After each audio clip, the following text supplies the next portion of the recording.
All right, Jake, there's two kinds of deer hunters in the world. And you know, that's a dangerous way to start any kind of statement, but there's the guy or girl who just finds a pretty spot and slaps up a tree stand. Or there's the person who finds the perfect spot and then makes it better and better and better and better. And that's what we're gonna talk about here today, is how to build the best possible ambush location for a deer, or as some people call it, a better mousetrap to kill a mature buck.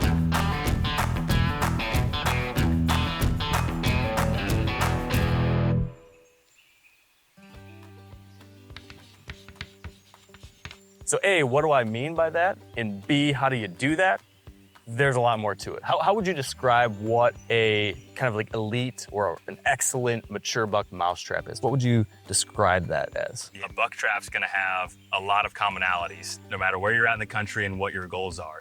But the biggest thing, obviously, we talked about access. Ironically, that is the cornerstone and pillar for a totally modified, optimized mousetrap is access. And this one has is a really great example. Another one is more than likely some sort of terrain feature or manufactured pinch to where deer are going to be constricted to go through a certain area. It could be natural, could be manufactured. Another thing is more than likely is either going to be bedding or food, combination of the two, or in between the two. And so, you know, this one's a really good example of a lot of the different elements that makes this a really good mousetrap with multiple edges, and we'll dive into all that. Yeah, let's walk through this specific example and show you why this is a great mousetrap, and then we can kind of expand on different ways you could fine tune it. So, as you mentioned, you need to have great access. So in this case, there's a cow pasture on the backside on the neighbors that you could utilize if you wanted to walk on that side, if you had permission, where deer likely are not gonna be. It's also a place where wind's gonna blow safely and deer aren't likely to be. He also planted switchgrass here, a row of switchgrass. And so eventually, as that matures, that's gonna be 6, 7, 8, 9, 10 feet tall.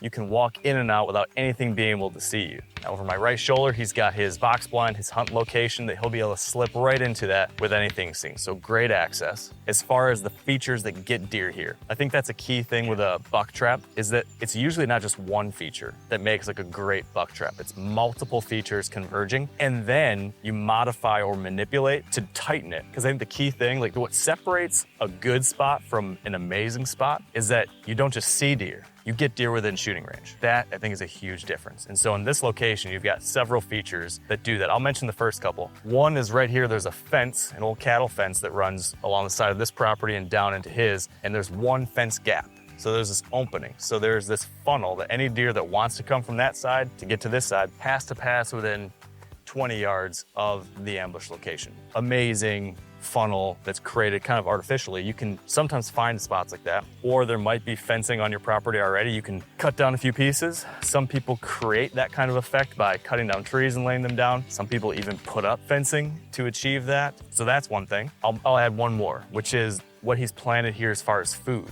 He planted a strip of corn here and then a strip of clover, both of which are in shooting range of that blind. I think it's important. It's skinny and it's thin. And that edge, the difference, there's actually 3 different things. You're gonna have switch, clover, corn, all right here running like a row right alongside that blind. So again, there's attraction, whether it be corn later in the year or clover earlier. The switch is screening it from the rest of the world, so they're gonna feel very safe. And it's encouraging deer movement along that edge right within shooting range. So you have this feature, a food feature, you have a gap feature here, and then there's several other things going on too, right? Yeah, what I really like too about this spot and what makes a really good buck mousetrap is you have grain and green within bow range. And I know it's just a clover buffer strip, but deer use those a lot more than what people would really realize. Obviously, there's more opportunities for where they can feed, but if they're coming out of this bedding area on a northwest wind, they come out and munch on some clover, maybe they go to the corn for a little bit, and then they move on. And so then you're getting the does to keep moving on, and you're waiting for the buck that's still staged up back there. And so this is truly a prime example. And then you have the scrape right next to it to optimize maybe just a little bit more shot opportunity, allow you to open up the window of the blind. And the other thing too, we have a drainage here, we have a lot of habitat manipulations and good cover, and it just there's a drop off, a creek, and it all just converges right here into the spot, and it's a really good example. Now, one other thing to mention on like the food side, you'll hear people talk about food plot architecture. I think that's a really important part of many mouse traps, at least when it comes to food-oriented setups, because sometimes the temptation is to just plant as much food as you can, like a big wide open field, just get it huge. That might be good for holding deer, that might be good for feeding wildlife. It's not always good for shot opportunities, especially with a bow.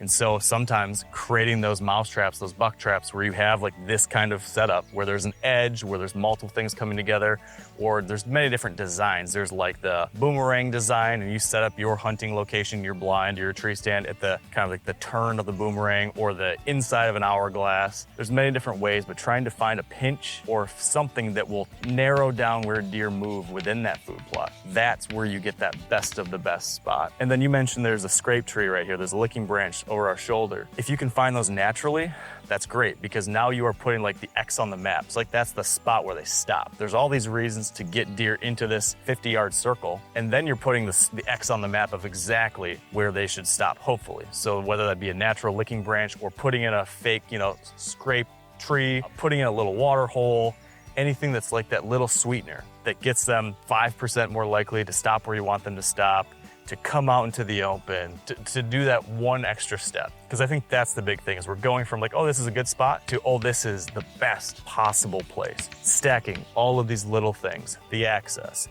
the distance to different features, the funnel, the multiple funnels and reasons, the wind, place to send your wind carefully, and then finally the place to make them stop, or the place to bring them into range. All those things layered together truly make it a trap. This episode is brought to you by Ram Trucks.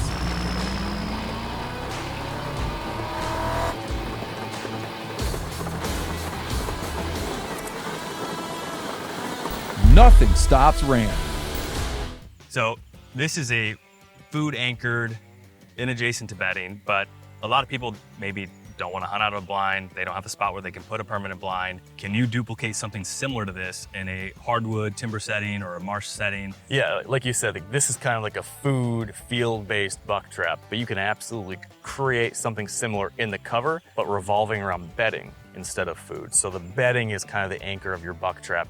I even know some people are creating like kill bedding areas where they make small micro bedding areas in the perfect spot that will work for travel to that. So imagine like setting up a location that's going to be ideal for last week of October, first couple weeks of November, when you've got bucks cruising, going from bedding area to bedding area. And you're thinking, okay, naturally, if I was hunting that time of year, I'm looking for a great doe bedding area. Hopefully that's going to be, somewhere in between travel corridors, connecting bedding area to bedding area. And then I'll try to set up downwind of that maybe. Well, let's find the best one of those, where not only did I create this nice little accessible bedding area, but it's also got maybe a natural pinch point. Maybe there's like a creek crossing in there, or maybe there's a ditch crossing. And then I'm gonna take that and I'm gonna manipulate it and improve it to truly make it a buck trap.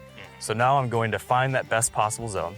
I'm going to find the best possible tree, and then I'm gonna think, okay, in that scenario when the wind's blowing from that little bedding area to me, I'm downwind of it, where do these deer wanna come through? Well, if there's 3 or 4 trails and some of them are downwind of me, I don't want that. So I'm gonna cut down a few trees, block the downwind trails. I'm gonna make sure the upwind trail that gives me the great shot, I'm gonna make sure that's clear so that it's as enticing as possible to bucks cruising through. So now I've got a funnel. Maybe I'm gonna create another trail like that, or maybe I'm gonna open up another crossing on the ditch. Again, that puts deer where you want them to be.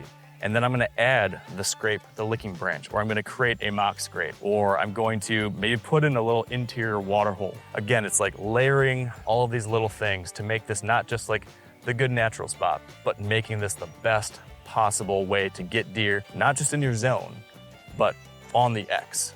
And it's not gonna happen every time, but this is your best possible way to achieve that. And this isn't for everyone. This is not everyone's gonna love to do it this way. Yeah. But if you geek out about kind of the game of chess with whitetails and you're in a place where you can manipulate habitat, there are a lot of creative ways to do that.